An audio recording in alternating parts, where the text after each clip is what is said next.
Soledad O'Brien is an award-winning documentarian, journalist, speaker, author, and philanthropist. Our Jessica Brown sat down with Soledad to talk about a wide range of topics, including affordable housing. She explains how this policy issue is driving voters to the polls this election season. Home ownership to me is a symbol of financial security. It would be much easier for us to just breathe.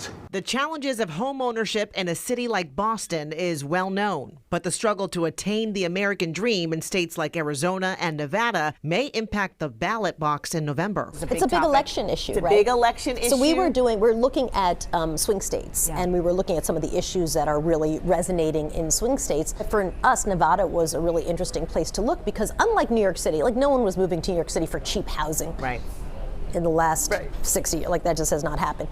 But Nevada was a place where people would leave California, move to Nevada because the housing was very accessible, it was really reasonable. That's not the case anymore. The numbers, it's exploded, the cost of living and just the cost of housing in Nevada, and it's become a very big election issue. So around the country, but I think it's especially resonant in places where people are going to vote because they're really angry about how they feel about their opportunities for housing.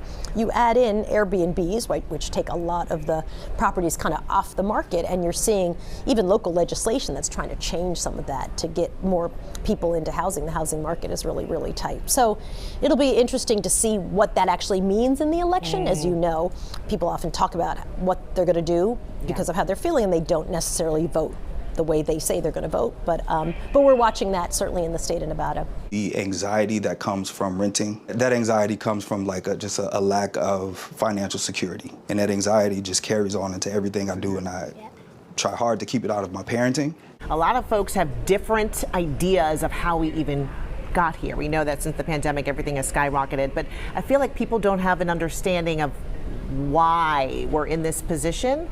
What have you found as you've been talking with folks all over the place? Often it's just a lack of housing, right? It just does not exist, and certainly a lack of affordable housing. And so there are people who've tried to come up with solutions to so then how do you help developers, incentivize them to build housing that actually might break even on, or they're not going to make their return fast enough, right? It's really, really challenging. Almost every city we've been to, Virginia Beach is one, where the housing is just a huge, huge issue. And at the end of the day, it's just there's not enough housing stock. It's just not enough. They're not building fast enough.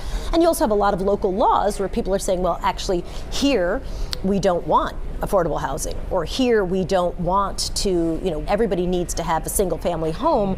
We don't really have spaces where we can have multiple family homes.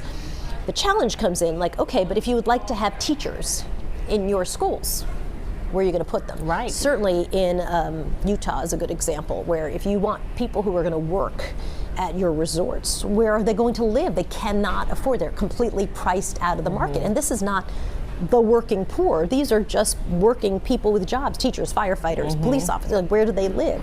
And so this is a challenge across the country, and it's interesting to see it sort of seep into the election in some areas. I feel good about the election. I feel like a tide has turned. I feel like we're talking about real things that are relevant to not just me, but the people that I love and the people around me who I talk to that are going through the same things. I want to be in home ownership, down payment assistance to help first-time home buyers. That makes me feel really good.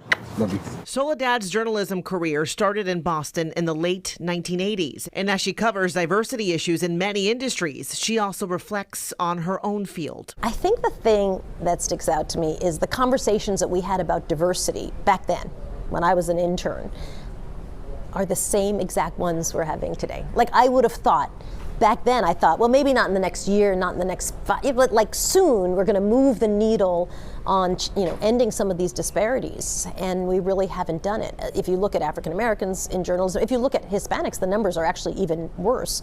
And so I think that for me has been really frustrating and sometimes really just overwhelming. What is it going to take to actually move the needle in these conversations around diversity?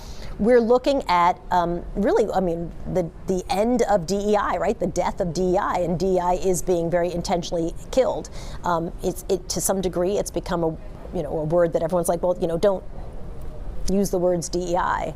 After George Floyd, companies were tripping over themselves to explain to you how diversity was a very important part of their business and why it mattered, and now it's completely the opposite, right? It's an utter backlash. Soledad is also keeping the health and well-being of Black communities at the forefront of conversation. Alarming statistics about maternal health and mortality are an example of those concerns. People often believe, like, oh, well, it's correlated with poverty. So you have women and more women in poverty, and it turns out it's not, it is not correlated with poverty. It has nothing to do with poverty. Women, when you adjust for income, college educated Black women who are high income also have a higher risk of infant mortality and maternal mortality. And so there's something at work here, right? That is really, really terrible. We're working on a project now that looks at the cost of being Black, which is in a way, depressing to have to even fathom. But there are these costs to racism. There are these costs to existing as a person of color in this state and across the nation. After her visit in Boston, Soledad was on her way to no less than 3 states, continuing her reporting of critical issues across the country. And you can follow more of Soledad's reporting across swing states before the election on Matter of Fact with Soledad O'Brien. It airs every Sunday at 11:30 a.m. right here on Channel 5, right before Cityline. And a final note this afternoon, a new art installation on the Rose Kennedy Greenway. It's called Going to Ground. It's a tribute to Zipporah Potter Atkins, the first known Black woman to own a home in Boston. Artist Larissa Rogers helped reveal the hidden history of the deed to the house that once stood on Cross and Hanover Streets in the North End back in 1670.